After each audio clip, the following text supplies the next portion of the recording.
redoing mic check and video check 1. Mic and video check, this is actually take 2. Take 1 involved me hitting the record button on the camera and it not recording. So, Blackout Bill here screaming at you right next to the mic. I want to compare the mic in the camera to the mic that I'm using, the remote mic. And now I'm very far away from the camera. I'm assuming the camera's mic is going to hear me, if not at all. But this is me yelling, just in case it wants to hear me. We can check that audio. And then I'm going to talk as I'm coming back into frame to make sure that the audio is syncing properly with the video program to get a little bit better quality on the audio for my YouTube videos. Mic chest tech 1. I can't speak.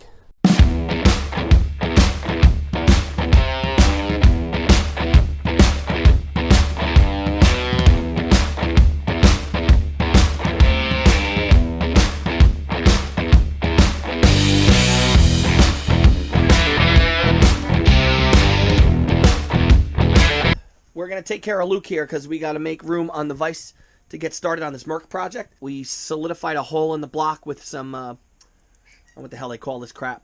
But in heating this up, I knew when we were on the water, we lost a cylinder, and I was assuming I heated up something too much.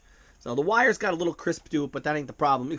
My condensers kind of took a heated up. So we're going to quick throw some new condensers. The coils don't look so bad. I don't think I ruined them, but this wire had a little bit of a fray in it, so we just kind of hit some gasket sealer on there to strengthen that instead of replacing the whole coil. And then, so a couple new condensers. We're going to throw this in a barrel, test it, get that out of here. We'll put Merc up on the vise, and we'll start taking that apart and getting ready for that project. This motor was reassembled. I'm going to put that back together. I just need a base gasket and some other whoozy-whatsies. Find out why it wouldn't run.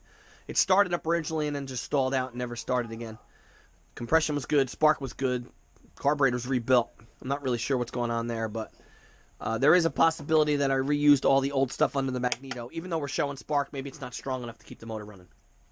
So then we can throw that in the shed. Then we can get the Yamaha project restarted, finish taking apart the 30, this is the 40 horse block. The 30 horsepower block is chilling over there for now until we figure out what we're doing with that. Just going to change a condenser on this one, throw it in the barrel, maybe I'll get you a video on how I'm testing that. And we'll go to step 2. Okay. What's the matter? I need to put this up there. It's heavy. So this piece is going to hook right on here. Okay. But it's heavy. It's the heaviest thing I've ever lifted. Okay. No, but... Tell me when. 1, 2, 3. Look up. Ooh, beautiful.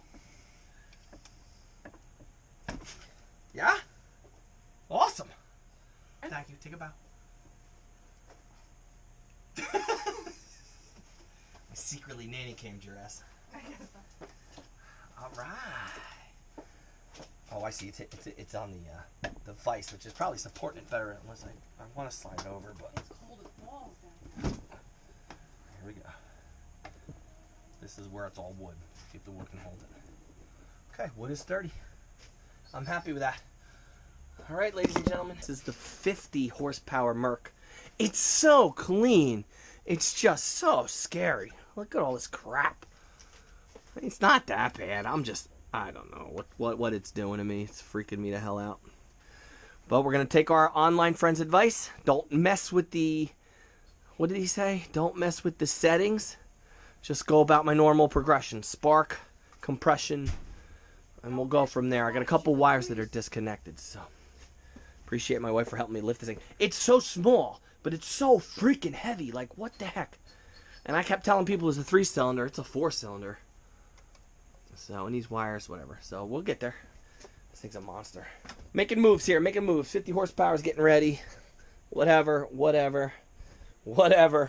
I know they're coming slow, but they're coming. And I appreciate... you guys have no idea how cool it is for you to know that you guys are, like, sticking with me.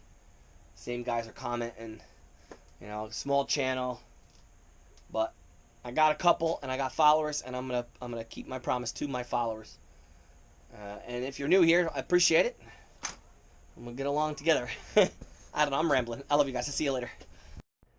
Okay, guys, here she is. Now, you're gonna laugh because this is gonna be silly, but I bought a propeller for the motor because I think I spun the prop on the other one. This is how the package came. Now, does anybody see anything interesting about this package?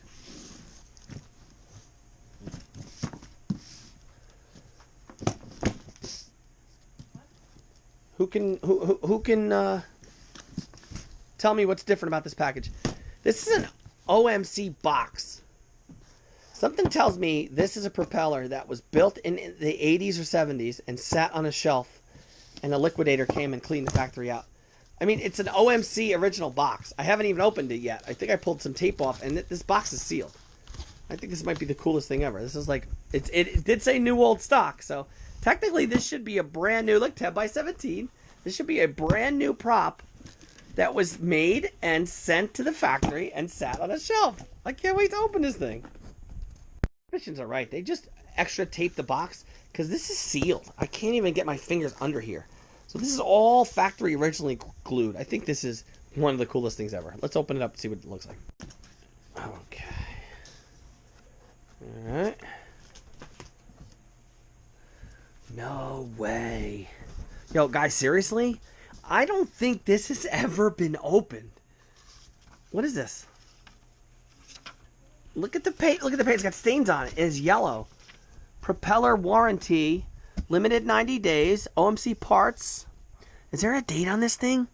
Come on. Give me a date. It doesn't. It's not going to say a date. Yo, it's a stained yellow piece of paper. Beloit, Wisconsin. Waukegan, Illinois. I'm saying that wrong, 80. Waukegan, Illinois. 80? Oh, no. There's no way that's March of 1980. Come on. Tell me that's right. This propeller's for an 82. So if this was made in 1980, which fits the appropriate years, there's the part number. Guys, I'm telling you, this is unopened box from the 80s.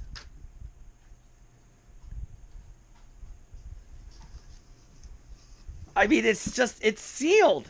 I think this guy got it from a warehouse. It said new old stock. It's got the pitch I want. Yo, this is crazy. I think this is the coolest thing ever. I don't want to touch it. Look, it's like a demo. I'm sorry. I might just be nuts. I think this is cool. How do I get it out without ruining it? There's rubber in there. I mean, it's brand spanking new. And look, there's some discoloration. Like maybe the box hit water or something. A little moisture in the warehouse. I'm telling you, this thing is casted from the 80s and not touched. This is cool. Out of curiosity, right? Limited 90-day warranty. You think they mean 90 days from purchase? So, like, it's 40 years later. 40 years, I can't add. 30 years later. You think they'll honor this? BRP, still in business? Hello, hello. Hey, guys, check this out. Check it out.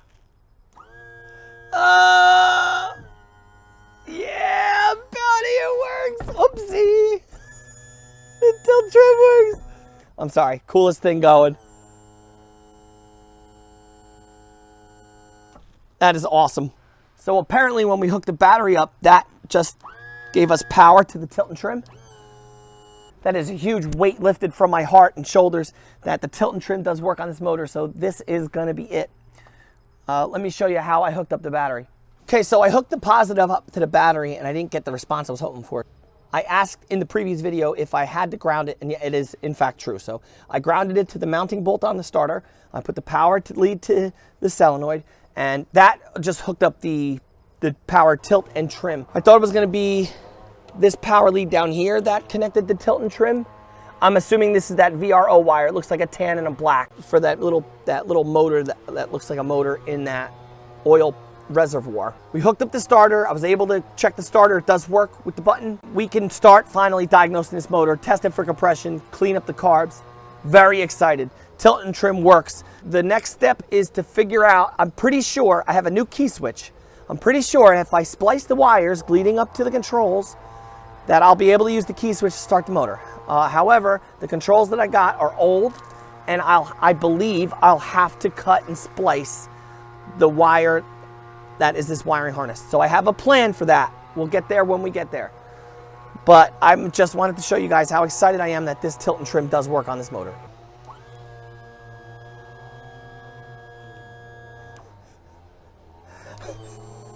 It's just the coolest thing to me. I don't know why. It's the coolest thing to me. So that's it. This video is kind of a hodgepodge of me just kind of organizing some stuff. However, I appreciate every single one of you. Thank you for enduring me. Let's start liking these videos. You were supposed to stay down, little boy. You guys are my faithful following. Please, let's start liking these videos. Let's get this algorithm going. I want to start building this channel. So, as always, thank you for everything. Matthew, the Master Mechanic, signing off. We're getting close, so we got a lot of stuff we're going to take care of. We have a lot of fun doing it. You guys just stay tuned. You know, we'll see you in the next video. Getting excited around here.